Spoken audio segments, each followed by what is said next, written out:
advisor, Lieutenant General Michael Flynn, pleaded guilty today to lying to the FBI. He was one of the most respected generals in the military. He was, by definition, the most dangerous possible person for Donald Trump to hire. Brilliant military career, serving 33 years. Why was he being so elusive? Mike Flynn told the truth and faced life in prison.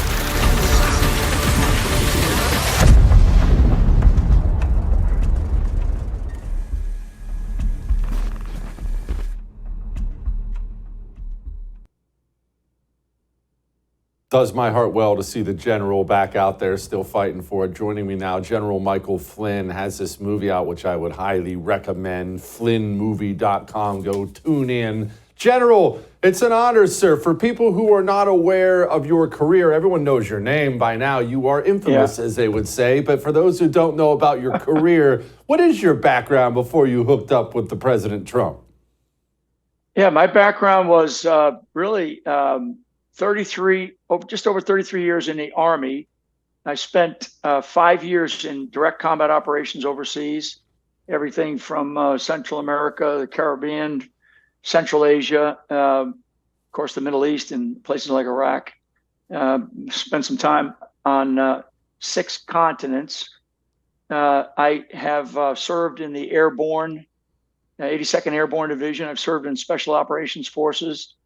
And I've served in at some of the most senior levels in the military, to include rising to the head of the Defense Intelligence Agency, which is the most senior military intelligence officer in the Department of Defense. And that particular position, I was chosen by Barack Obama himself. And so I had a really great career. I loved serving in the military. I was born on a military base, Jesse. My father served in World War II in Korea. Both of my grandparents served in World War I.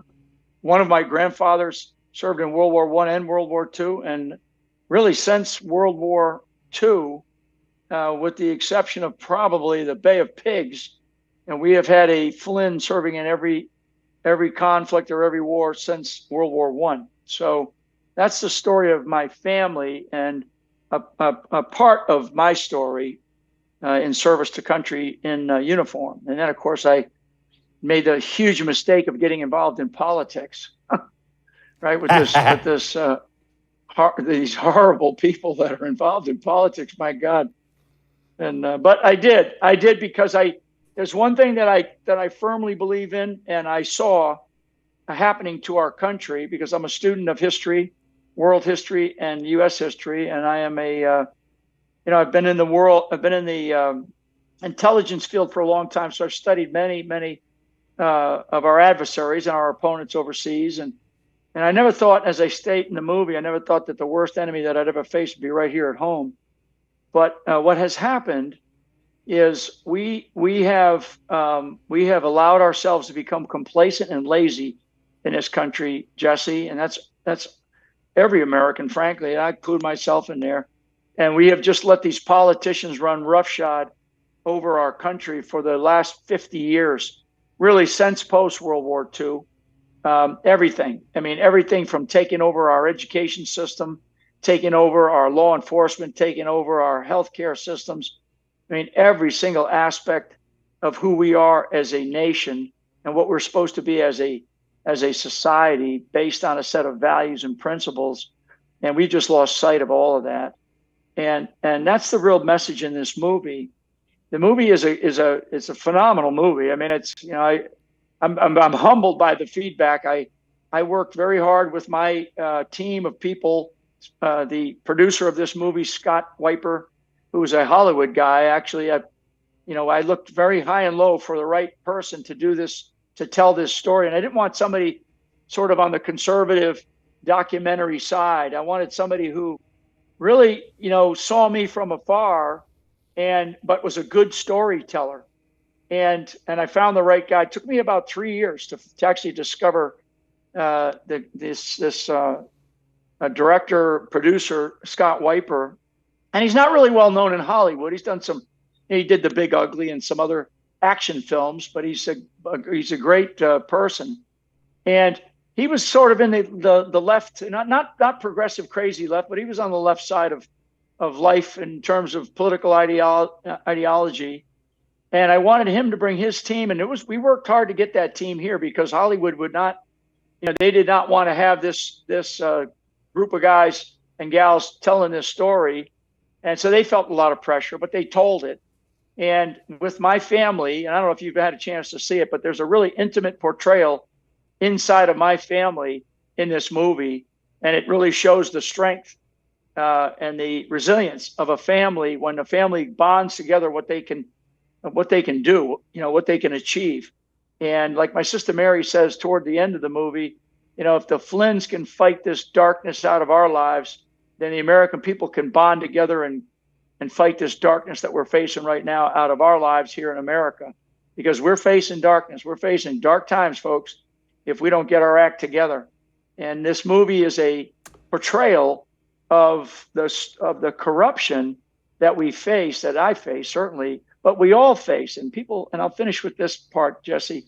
People come up to me all the time and thank me for my service, and I'm so appreciative of that. And I'm humbled by it. But I turn around to people and I tell them, how are you serving today? What are you doing to serve this country? And the other thing is that people tell me that they're sorry for what happened to me. And I tell people, look, I'm not sorry for myself. I don't stand I've never been a kid that was taught to feel sorry for yourself. It's, you get knocked down, get back up. But what I tell people is I feel sorry for what they did to the American people and what they did to the United States of America, because when they came after me and they took me out, they left a huge, huge vacuum for Donald Trump to fill, and he never was able to fill it. And I think he found himself kind of like I say in the movie. I felt I was a little bit of a lone man on an island by myself. I think Donald Trump actually felt that way at times while he was during his presidency. And I know that he feels that way now because although he might feel like the American people are behind him, believe me, there are going to be moments when he's alone and he's thinking to himself, can I get through this? Trust me.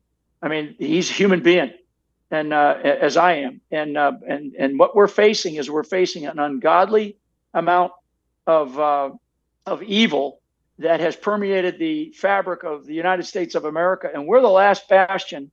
I say, I use a military term. We're the last redoubt of defense of freedom. And if we don't get these next 6 months right, Jesse, and you've been at the forefront of this. We don't get these next 6 months right.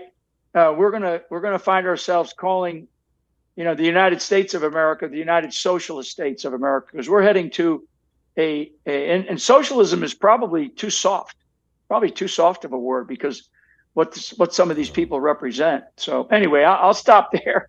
It's enough of an opening for you. No, that's everything I needed, General. I want people to go get the specifics, find out just how dirty and evil this corrupt government has become. I want people to go to flynnmovie.com, watch it, General. I have so much respect for you, sir. Thank you so much. I appreciate it. flynnmovie.com, all right?